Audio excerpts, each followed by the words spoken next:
एक दिन में हमारा दिल लगभग 1 लाख बार धड़कता है और 7,000 लीटर से अधिक रक्त को पंप करता है। इस विशाल और निरंतर कार्य के लिए अच्छी रक्त आपूर्ति की आवश्यकता होती है। रक्त आवश्यक पोषक तत्वों और ऑक्सीजन को वहन करता है। हृदय की मांसपेशियों को रक्त की आपूर्ति करने वाली धमनी को कोरोनरी धमनी कहा जाता है।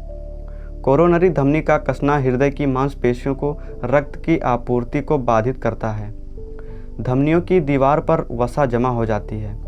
यह धमनी की दीवारों को चोटों के प्रति अधिक संवेदनशील बनाता है और धमनी संकरी हो जाती है। हृदय पेशी क्षेत्र की क्षमता जिसे धमनी द्वारा रक्त की आपूर्ति की जाती है घट जाती है।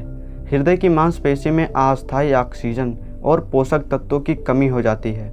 इससे संबंधित सीने में दर्द को एंजाइना पेक्टोरिस कहा जाता है। आहार में बहुत अधिक वसा और व्यायाम की कमी से दिल के दौरे का खतरा बढ़ जाता है। धूम्रपान हालांकि मुख्य जोखिम कारकों में से एक है। संकुचित धमनी खंड में रक्त का थक्का विकसित होने का जोखिम बहुत अधिक होता है। कैल्सीफाइड धमनी की दीवार जमावट प्रक्रियाओं का सक्रिय करना रक्त का थक्का बनने से धमनी में रुकावट आती है, जिससे दिल का दौरा पड़ता है। इसलिए उस हृदय की मांसपेशी क्षेत्र में रक्त की आपूर्ति बाधित हो जाती है। यदि रुकावट 6 घंटे से अधिक समय तक रहती है तो प्रभावित क्षेत्र के हृदय की मांसपेशियों के ऊतक पूरी तरह से मर जाते हैं। हालांकि कम समय तक चलने वाली रुकावटें भी ऊतक को अस्थायी नुकसान पहुंचा सकती हैं। मृत मांसपेशी को निशान ऊतक से बदल दिया जाता है, जो अनुबंध करने में सक्षम नहीं होता। हृदय की गति मांसपेशियों को व्यापक क्षति आसानी से रोगी की मृत्यु का कारण बन सकती है। दिल के दौरे का सामान्य लक्षण स्तन की हड्डी के पीछे एक मजबूत दबाव और दर्द है। दर्द अक्सर पीठ, बाएं कंधे और बाएं हाथ तक होता है। सीने में दर्द एंजाइना के समान है। हालांकि ज़्यादातर रोगियों में सीने में दर्द होता है, लेकिन महिलाओं और बुजुर्गों को बिना दिल के दौरे का अनुभव हो सकता है।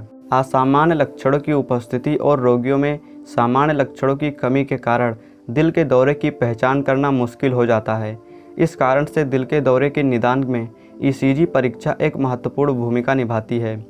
इसलिए यह महत्वपूर्ण है कि जैसे ही दिल का दौरा पड़ने का संदेह हो, अपने सामान्य चिकित्सक या परिचितों से प्रतीक्षा करने या संपर्क करने में समय बर्बाद न करें।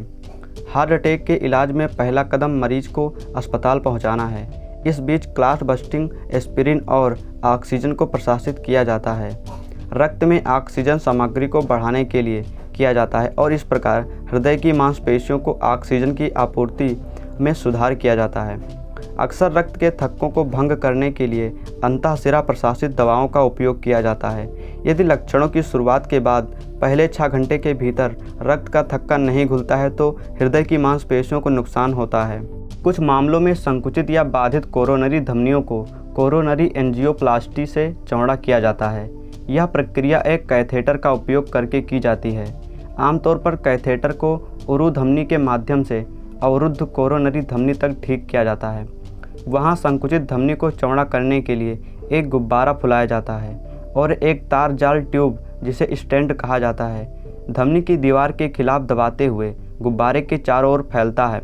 इसके बाद गुब्बारे को हटा दिया जाता है और धमनी को खुला रखने के लिए स्टेंट को जगह पर छोड़ दिया जाता है। दिल का दौरा मौत का एक प्रमुख कारण है, क्योंकि हर 5 में से 1 मौत इससे जुड़ी होती है। इसलिए रोकथाम विशेष रूप से महत्वपूर्ण है। हानिकारक एलडीएल कोलेस्ट्रॉल में कम स्वस्थ आहार खाने के साथ साथ नियमित व्यायाम करने वाले और धूम्रपान से बचने से दिल के दौरे को रोकने में मदद मिल सकती है।